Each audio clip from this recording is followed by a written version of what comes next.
मन को वश में करना, मन को जहां ले जाओगे वहां जाएगा, और मन की गाड़ी में बैठोगे तो किराया नहीं लगेगा, सीधे वृंदावन पहुंच जाएंगे। तो तैयार है सभी वृंदावन चलने के लिए? तो वृंदावन जाने के लिए ऐसे उदास उदास नहीं, वहां तो ऑटो रिक्शा वाले, चलने फिरने वाले सभी बोलते हैं राधे राधे। तो राधे राधे बोलेंगे तो ही वृंदावन में प्रवेश हो सकता है, अन्य अन्य नहीं होगा। तो सब प्रेम से गाना, हमन चल वृंदावन धाम,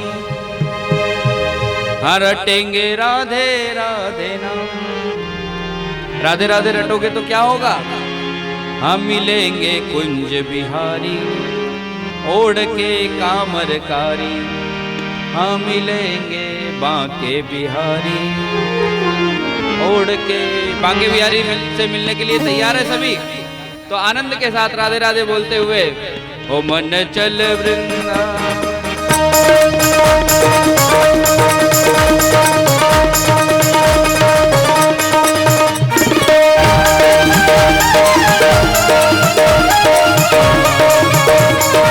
श्री राधे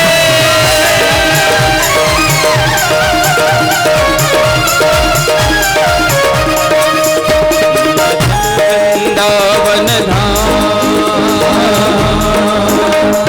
चल वृंदावन धाम, रटेंगे राधे राधे नाम, मिलेंगे बिहारी, ओढ़ कर कामरकारी, ओ मिलेंगे कृष्ण मुरारी, ओढ़ कर कामरकारी, मिलेंगे कृष्ण मुरारी, ओढ़ कर कामरकारी।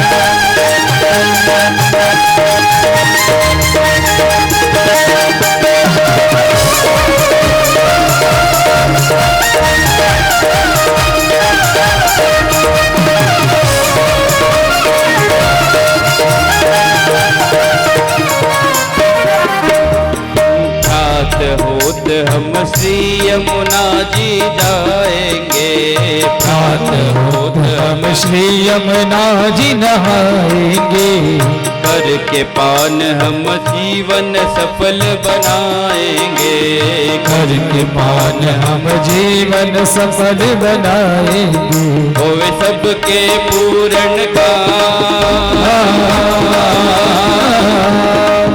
होवे सबके पूर्ण का, रटेंगे वहाँ राधे राधे राधे राधे नाम। क्या होगा?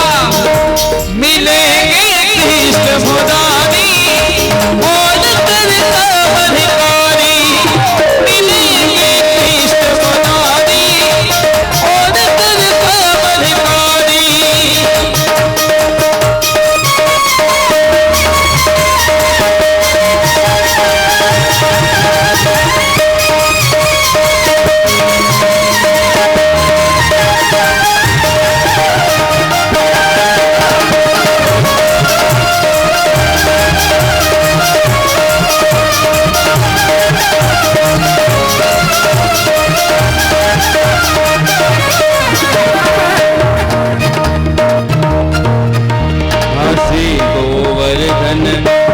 दर्शन पाएंगे, श्री गोवर्धन रूप के दर्शन पाएंगे, श्री गोवर्धन नाथ के दर्शन पाएंगे, श्री गोवर्धन नाथ के दर्शन पाएंगे, परिक्रमा दे जीवन सफल बनाएंगे, परिक्रमा दे जीवन सफल बनाएंगे, अरे मानसी गंगा स्नान,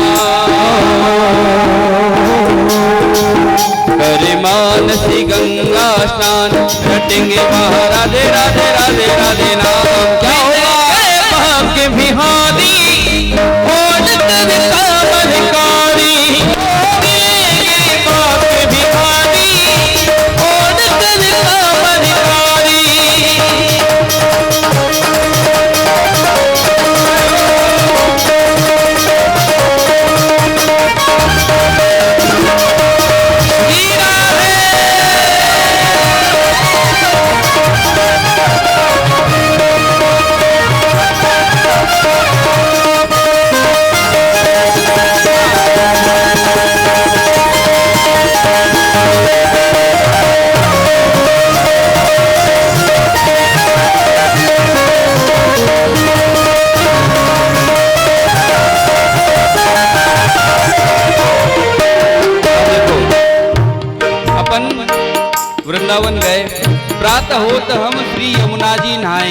यमुना जी में स्नान किया, बाके बिहारी के दर्शन करे और दर्शन करने के बाद हम गए सीधे गोवर्धनपल्ली, गोवर्धन नाथ के दर्शन करे। दर्शन करने के बाद हमने गोवर्धन जी की परिक्रमा आपने लगाई कि नहीं लगाई? हाँ या ना? तो बैठे बैठे ही लगाना मन से।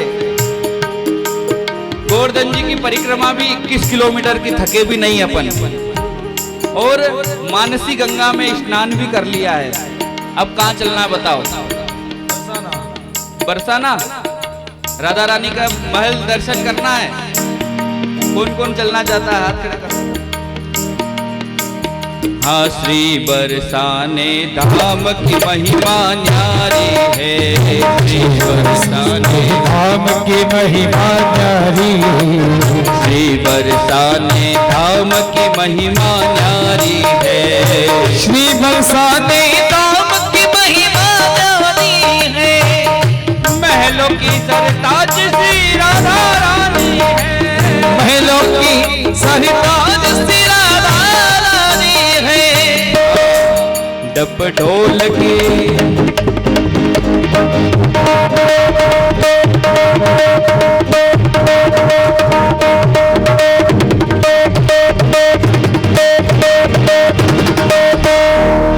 डप ढोल की दे देता,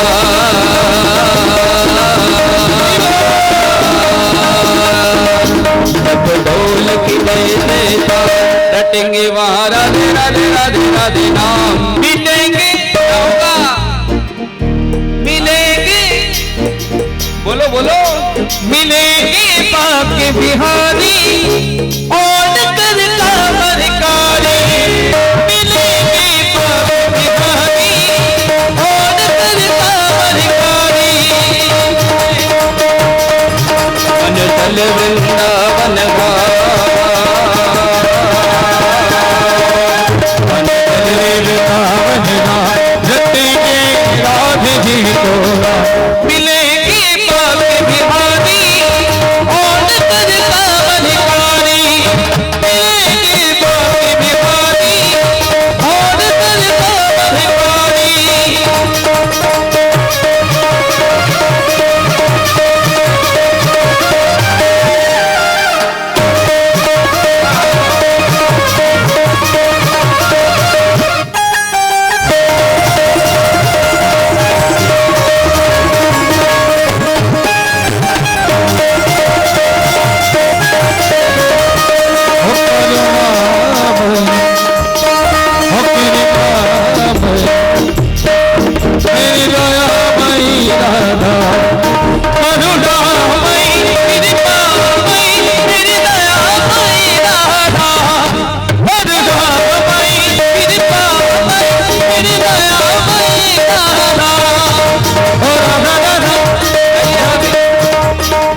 राधे राधे बोलोगे तो ही बाकी बिहारी दर्शन देंगे। बोलिए राधे राधे, राधे राधे, राधे राधे, राधे राधे, राधे राधे राधे राधे राधे, राधे राधे राधे राधे, राधे राधे राधे राधे, राधे राधे, राधे राधे, दोनों हाथ पर। राधे राधे राधे राधे राधे।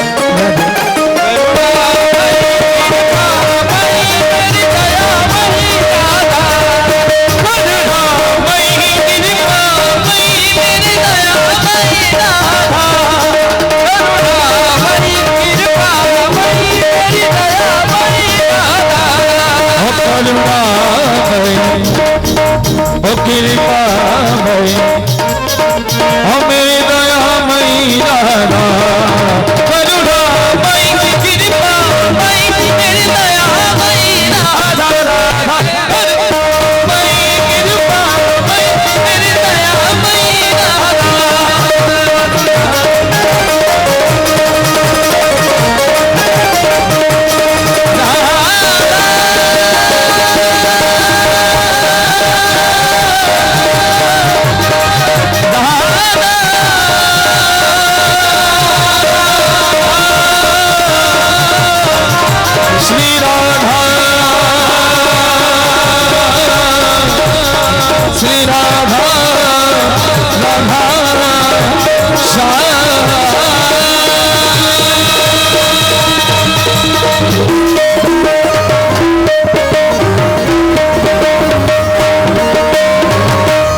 बिहारी। और के कामधिकारी हो मिलेंगे बांके बिहारी। और कर कामधिकारी। वृंदावन के दर्शन करते ही पृथ्वी महारानी का सारा अभिमान दूर हुआ और हमारे में इतना अभिमान है भगवान के नाम का, इतना अभिमान है भगवान के उस धाम का कि हम उस अभिमान के सहारे ही पार हो जाएंगे। समझिएगा, दोनों अभिमान में अंतर है। एक अभिमान वो होता है कि जो हम में मद लाता है, और एक अभिमान वो है कि भगवान के नाम की मस्ती लाता है कि हम उसके दास है। इस चीज का तो अभिमान कर ही सकते हैं अपन सभी। वो अभिमान अभिमान नहीं है, वो अभिमान मस्ती का अभिमान है। तो पृथ्वी महारानी का सारा अभिमान दूर हुआ, पृथ्वी को पुनः स्थापित किया, मानुषी सृष्टि प्रारंभ हुई। मनु और शत्रुपा के द्वारा 2 पुत्र और 3 पुत्रियां उत्पन्न हुई। 2 पुत्रों के नाम है प्रियव्रत और उत्तानपाद। 3 पुत्रियों के नाम है आकुति, देवहूति और प्रसूति।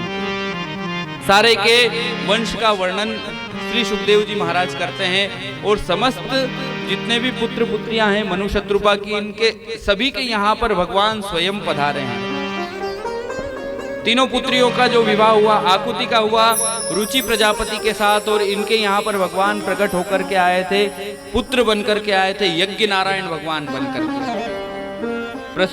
आकुति के यहाँ पर यज्ञ नारायण भगवान पुत्र बने, देवहूति के यहाँ पर भगवान कपिल देव पुत्र बने, और प्रसूति के यहाँ पर भगवान नर नारायण के रूप में प्रकट हुए थे। और वही नर नारायण आज के समय में बद्रीनाथ धाम में विराजमान है और सभी की मनोकामनाओं को पूरा करते। बोलिए बद्रीनाथ धाम की। राजा परीक्षित कहता है, गुरुदेव इनके वंश का वर्णन भी सुनाओ मुझे। सबसे पहले सुनाया गया देवहूति के वंश का वर्णन। जो ब्रह्मा जी के मानस पुत्र थे, 10 मानस पुत्र हमने अभी कथा सुनी थी, उनमें से एक महात्मा थे जिनका नाम था कर्दम ऋषि। कर्दम ऋषि भगवान नारायण की तपस्या में गए। तपस्या इतनी दृढ़ के ऊर्ध्व बाहो नभो दृष्टि। बाहु भी ऊपर है, दोनों हाथ भी ऊपर है, दृष्टि भी ऊपर है, और एक पांव के अंगूठे पर खड़े होकर के ये तपस्या करी थी। कर्दम ऋषि की तपस्या को देखकर भगवान नारायण प्रकट हुए और प्रकट होकर के कहने लगे, वरम ब्रूहि, हे कर्दम आपने इतनी कठिन तपस्या करी है, क्या वरदान चाहिए। और जब तपस्या कर रहे थे कर्दम ऋषि, उस समय में उनके मन में एक विचार आया था कि जब भी भगवान प्रकट होंगे तब मैं एक वरदान जरूर मांगूंगा कि मेरे को विवाह करना है, मेरा विवाह करवा दो। अब जब तपस्या पूर्ण हो गई, भगवान प्रकट होकर के आ गए, भगवान सन्मुख खड़े हैं, कर्दम ऋषि से पूछ रहे हैं कि वरदान मांगो, क्या वरदान चाहिए। वरदान मांगने के लिए कहा तो कर्दम ऋषि ने जैसे ही भगवान को देखा तो सारे वरदान भूल गए, अपने मन की सारे भाव जितने भी थे कि मैं ये मांगूंगा वो मांगूंगा। अब जब साक्षात जगत का जगदीश्वर सामने खड़ा हो तो मांगने की क्या आवश्यकता। मांगना चाहिए या नहीं मांगना चाहिए ये बताओ, हैं? भगवान सामने खड़ा हो, मेरा प्रश्न है कि भगवान आपके सामने खड़े हो तो आप क्या उससे क्या बोलोगे, उस परमात्मा से क्या बोलोगे, क्या मांगोगे, या मांगना चाहिए या नहीं मांगना चाहिए ये बताओ।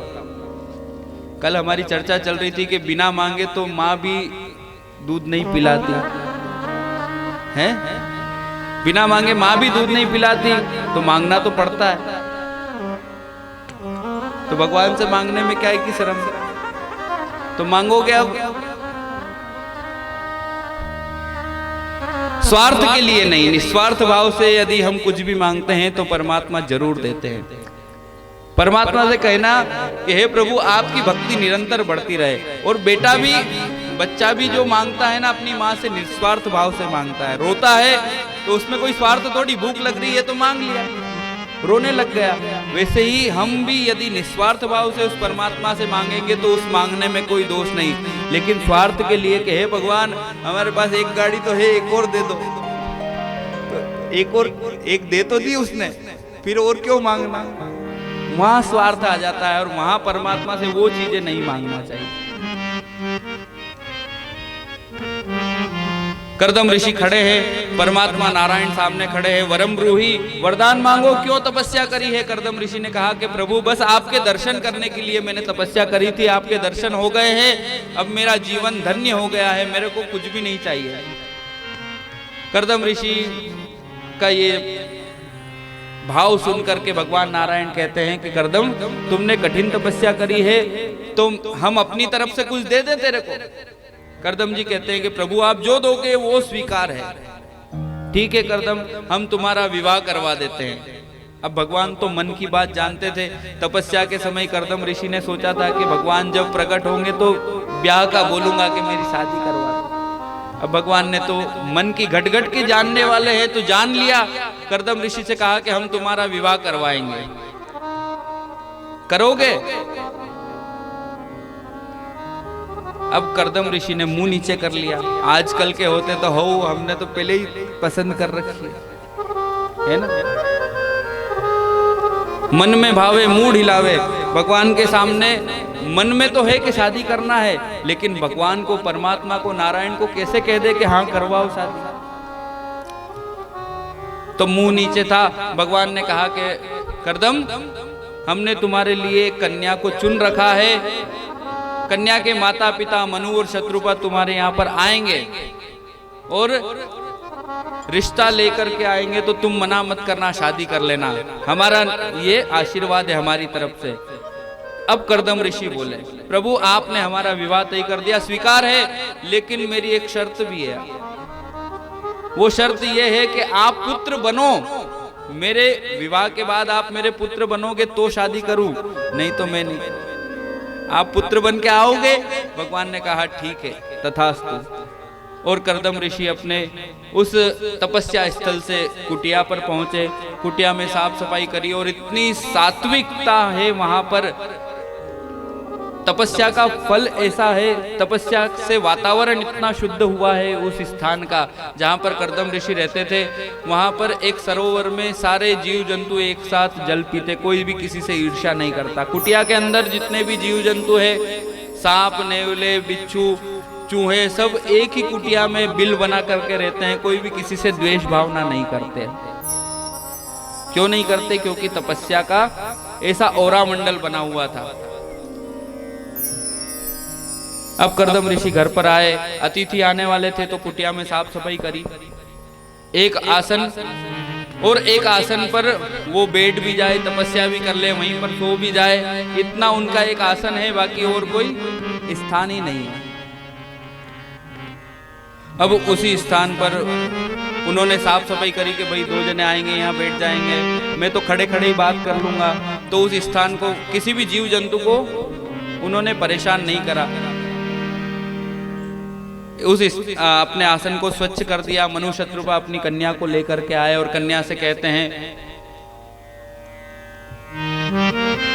करदम ऋषि कि महाराज आप पधारे हैं, अपनी कन्या को लेकर के इस आसन पर विराज जाओ, मैं खड़े खड़े वार्तालाप कर लूंगा। अब करदम ऋषि तो खड़े हैं, मनु शत्रुपा बैठ गए, एक आसन अभी भी खाली है। तो देवहूति से कहा कि देवी तुम भी बैठ जाओ। अब बताओ उस देवहूति को क्या करना चाहिए? आसन पर बैठ जाना चाहिए कि पति खड़े हैं तो खुद भी खड़ी रहे, पति की बात नहीं मानना चाहिए? पति खड़ा है और अपन ऊंचे से आसन पर बैठ जाओ, वो भी गलत है। और पति कह रहा है, होने वाला पति कह रहा है कि बैठ जाओ और अपन नहीं बैठे तो उसकी आज्ञा का अवज्ञा हो जाएगी, तो उसमें भी दोष है। तो क्या करना चाहिए देवी को? हैं? देवहूति ने, आप बताओ आप होते तो क्या करते? कि होने वाले पति की बात मान लेते तो आसन पर बैठ जाते, और पति खड़ा है और अपन बैठ जाओ तो वो भी गलत है, तो नहीं बैठते। क्या करते आप?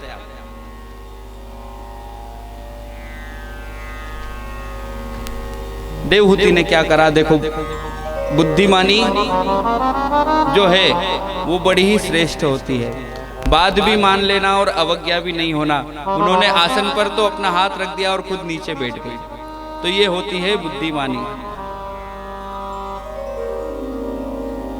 कर्दम ऋषि इस दृश्य को देख करके बड़े प्रसन्न हुए। भगवान ने मेरे लिए जो कन्या चुनी है बड़ी ही श्रेष्ठ है और यही मेरे विवाह योग्य है। इसको जो मैंने इसकी परीक्षा ली थी, सूक्ष्म परीक्षा, इसमें ये उत्तीर्ण है। कर्दम ऋषि ने हाँ कर दी और विवाह भी हो गया। देवहूति कुटिया पर आ भी गई है।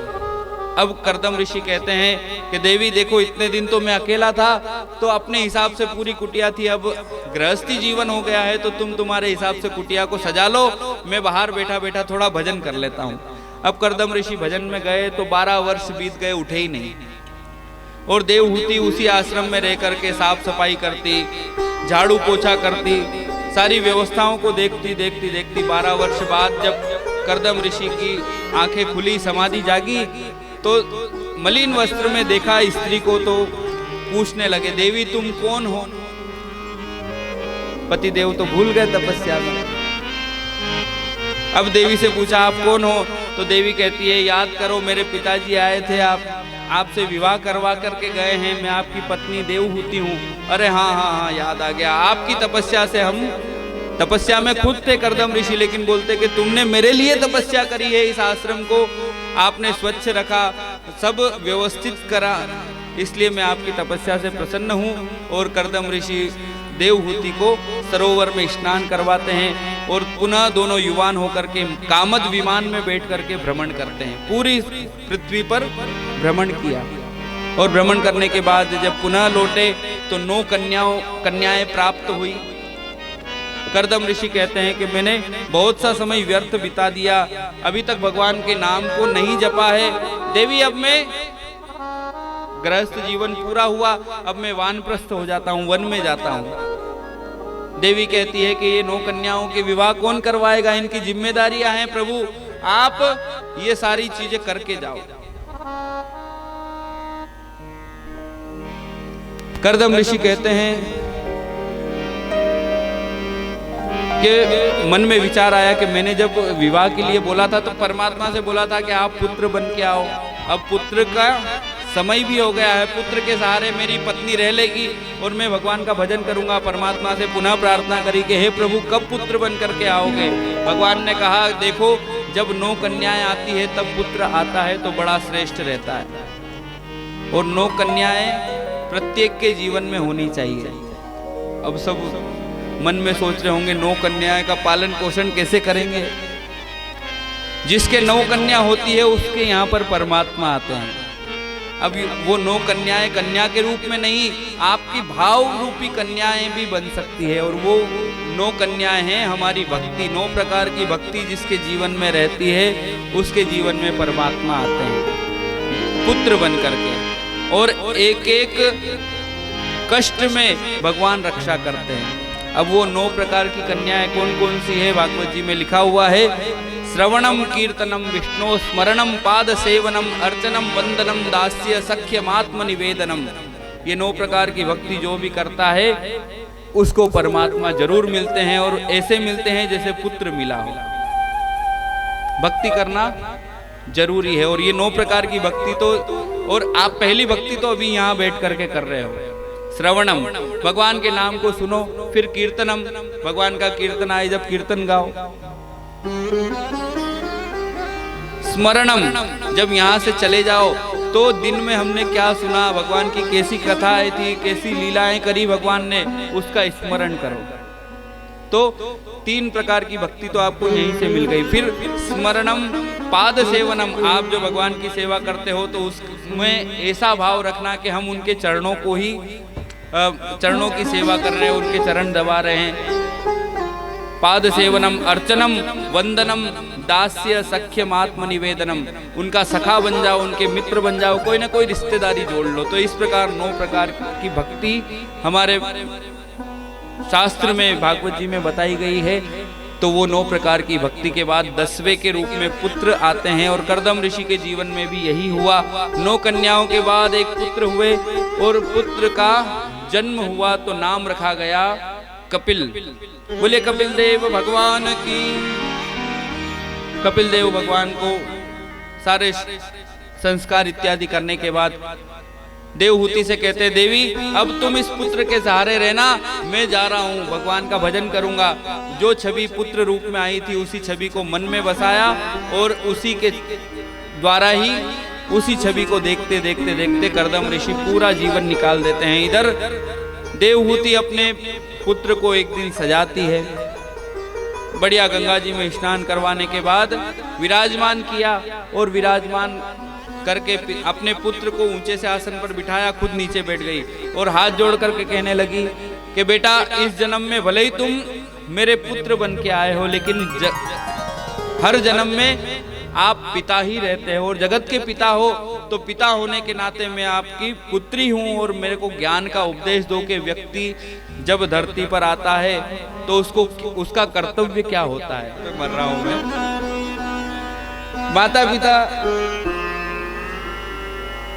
माता पिता रोते हैं, कोई भी मरता है छोटी उम्र में तो माता पिता रोते हैं। वो क्यों रोते हैं कि बेटा मर गया इसलिए नहीं, वो अपना स्वार्थ लेकर के रोते हैं कि हमारा बेटा मर गया, अब हमारा बुढ़ापे का सहारा कौन बनेगा, हमको तीर्थ यात्रा कौन करवाएगा, बुढ़ापे में हमारी सेवा कौन करेगा।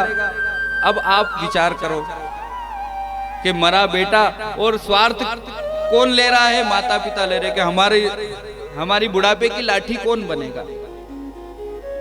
अगर निस्वार्थ होते तो वो ये बोल करके रोते कि हमारा अंग हमारे से अलग हो गया, हमारे जीवन का वो आधार था वो हमारे से अलग हो गया, लेकिन वो अपने स्वार्थ के लिए रो रहे हैं। अगर कोई मित्र रोएगा तो वो यही बोलेगा कि देखो हमको घुमाने ले जाता था, अभी गाड़ी ली थी उसने, अब कौन घुमाएगा। कोई दूसरा अपने स्वार्थ के लिए वो रोएगा। पत्नी भी रोती है तो सिर पे यही बात के लिए रोएगी कि अब नई साड़ी कौन दिलाएगा, घुमाने कौन ले जाएगा।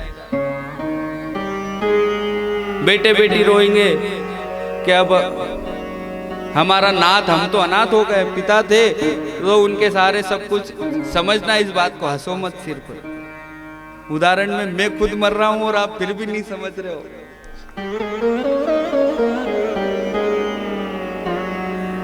बहुत ही गहराई वाली बात है कि शरीर का जो संबंध है सिर्फ और सिर्फ यहीं पर रहेगा, लेकिन आत्मा का संबंध कभी भी अलग नहीं होता। इस आत्मा के, इस शरीर के अंदर जो आत्मा है वो परमात्मा की है और उसको सुधारना है, उसको सजाना है। शरीर को हम खूब सजाते हैं लेकिन शरीर तो धीरे धीरे बूढ़ा हो जाता है।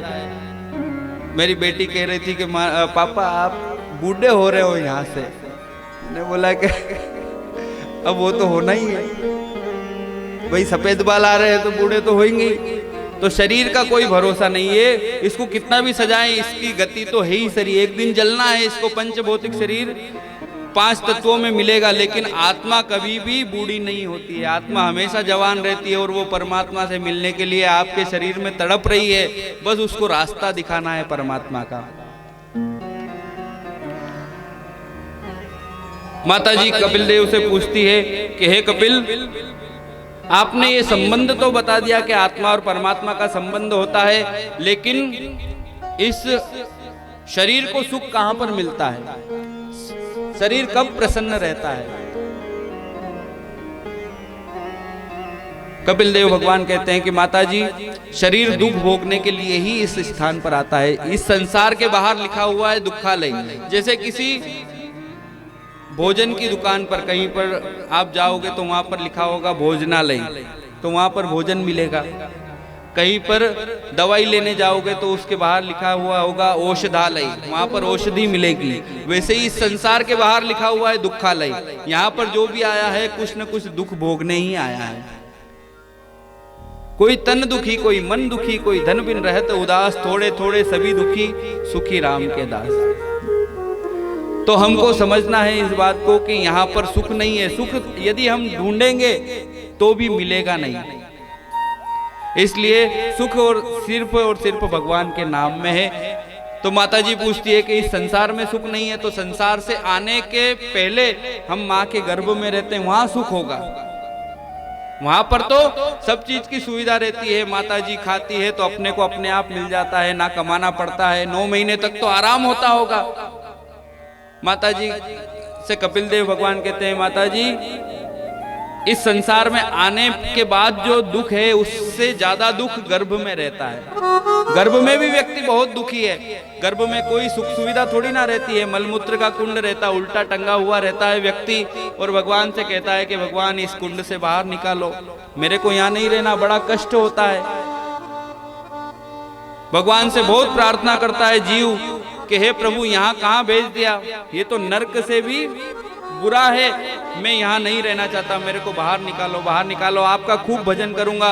भगवान से खूब प्रार्थना करता है जीव के आप मेरे को यहाँ से बाहर निकाल दो तो मैं आपका खूब भजन करूंगा।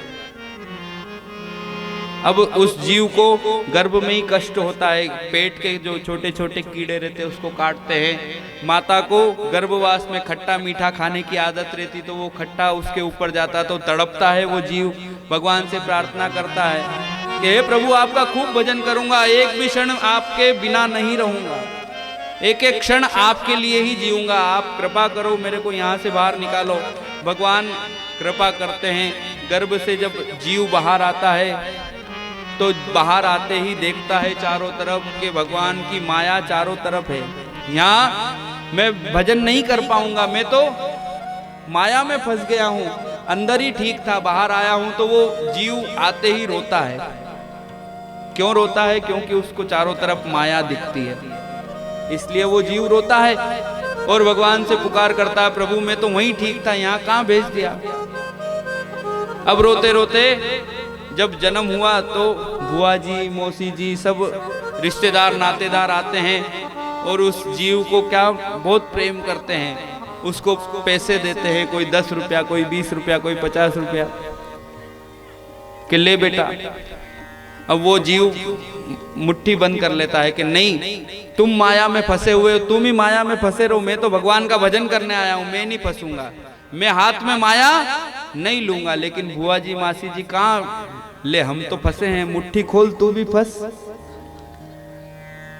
हम फंसे हुए हैं, तू क्यों अछूता रहे, तू भी फंस। अब जबरदस्ती उसको माया में फंसा देते हैं। बाल पणो हंस खेल गमायो, भरी जवानी खूब कमायो, याद न आयो भगवान उमरिया जावे है जीजा।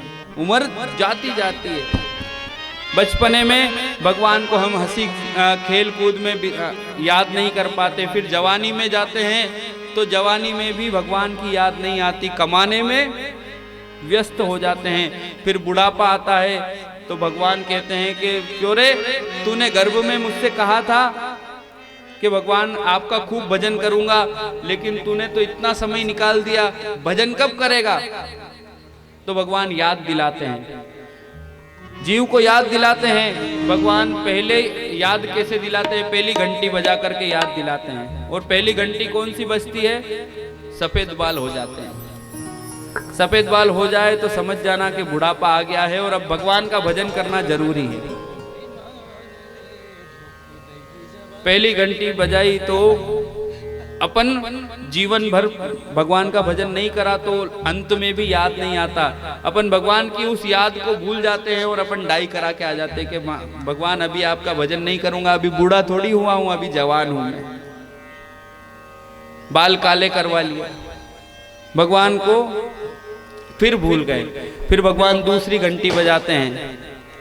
दूसरी घंटी ये बजती है,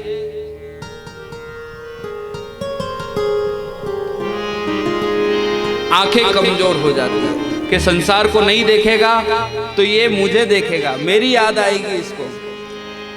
तो अपन लोग चमत्कारी, बस जैसे डाई कराई वैसे ही चश्मा भी बनवा के आ गया कि प्रभु अभी आपको नहीं देख सकते हैं, अभी हम संसार को ही देखेंगे, हम चश्मा बनवा के आ गए। फिर तीसरी घंटी भगवान बजाते हैं, दांत कमजोर कर देते हैं कि ये कुछ इसको सही मिलेगा नहीं तो इसको मेरी याद आएगी। दांत कमजोर हुए, अपन बत्ती सी बनवा के ले आते हैं और खूब भगवान अभी तो काजू बादाम खाने तो आपका नाम स्मरण बाद में करेंगे, तो आपका नाम स्मरण बाद में करेंगे। भगवान चौथी घंटी बजा रहे हैं, भगवान ने घुटने कमजोर कर दिए कि ये अब बाहर जाएगा आएगा नहीं तो इसको संसार की याद नहीं आएगी, घर में बैठा बैठा कम से कम मेरा नाम तो लेगा।